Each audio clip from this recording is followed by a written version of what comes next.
আগামী 30শে অগাস্ট পাকিস্তানের সঙ্গে দ্বিতীয় টেস্ট এই একই মাঠে অনুষ্ঠিত হবে। আশা করি এই টেস্টটি ন্যূনতম ড্র করে বাংলাদেশ সিরিজ জয়লাভ করবে। আর যদি জিততে পারে সেটা তো বোনাস কিছু হবে। আশা করতেছি বাংলাদেশের জন্য জয়লাভ করতেই পারে।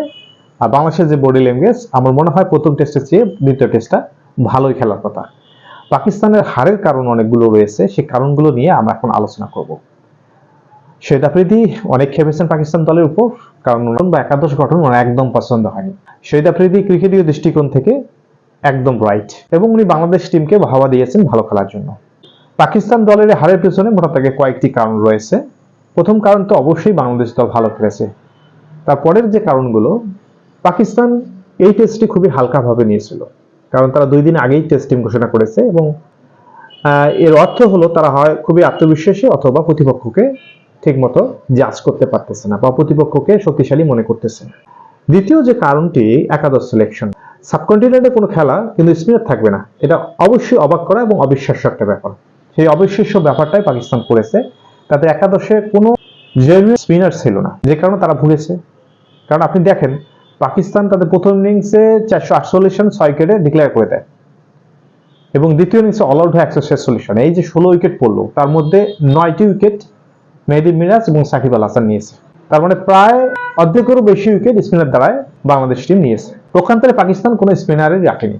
তাদের হয়ে এই ম্যাচে শাহিন আফ্রিদি, নাসিম শাহ, খুরম শেজাত এবং মোহাম্মদ আলী খেলেছে।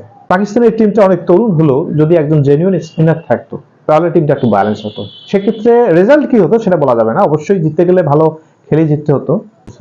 তৃতীয় যে কারণটি হলো তাদের ডিক্লারেশন দেওয়া। প্রথম ইনিংসে পাকিস্তান 448 রান 6 উইকেটের রেখে ডিক্লারেশনে যায়। ডিক্লারেশন প্রথম যে যুক্তি, যেটা হলো দিনের প্রথম সেশনটা আসলে বৃষ্টির কারণে ভেসে যায়, যে কারণে পাকিস্তান হয়তো মনে করেছে যে 148 রান এনাফ। বাংলাদেশ এত ভালো খেলবে তারা এটা চিন্তাই করেনি।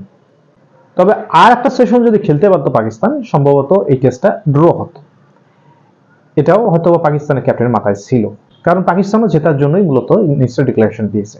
আলটিমেটলি এই ডিক্লারেশনও হারের কারণ হিসেবে উল্লেখ করা যায়, কিন্তু তখনকার যে সিচুয়েশন, ওই সিচুয়েশন অনুযায়ী ইনিংস ডিক্লারেশনটা অনেকটা অ্যাগ্রেসিভ সিদ্ধান্ত হয়েছে, কারণ পাকিস্তানও ম্যাচটি জিততে চেয়েছিল। চতুর্থ কারণ আমি বলবো একদম টেকনিক্যাল কারণটা। দ্বিতীয় ইনিংসে যখন পাকিস্তান ব্যাট করে, ক্রিজে ছিলেন মোহাম্মদ রেজওয়ান এবং আব্দুল্লাহ শফিক। একটু খেয়াল করে দেখবেন, আব্দুল্লাহ শফিক সেটেল হয়েছিল এবং মোহাম্মদ রেজওয়ানও সেটেল। এই জুটিটা যদি আরেকটা সেশন খেলতো, সেক্ষেত্রে অনায়াসে এই টেস্টটা ড্র হতো।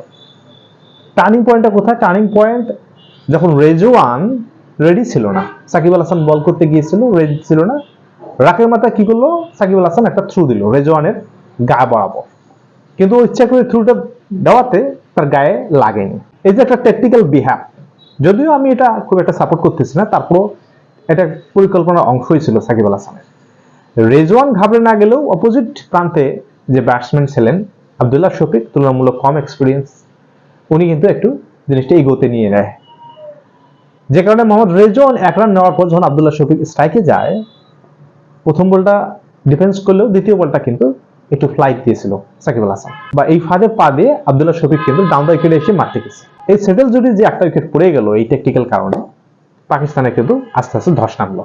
টেস্ট ক্রিকেটে এই ধরনের ছোট বিষয়গুলো কিন্তু টার্নিং পয়েন্ট হিসেবে কাজ করে। ওটা থেকে এই কয়েকটি কারণই ছিল মূলত পাকিস্তানে হারার পিছনে। এবং এই দ্বিতীয় টেস্টে আমি আশা করতেছি বাংলাদেশ টিম আরো বেটার ক্রিকেট খেলবে, সম্ভব এটা।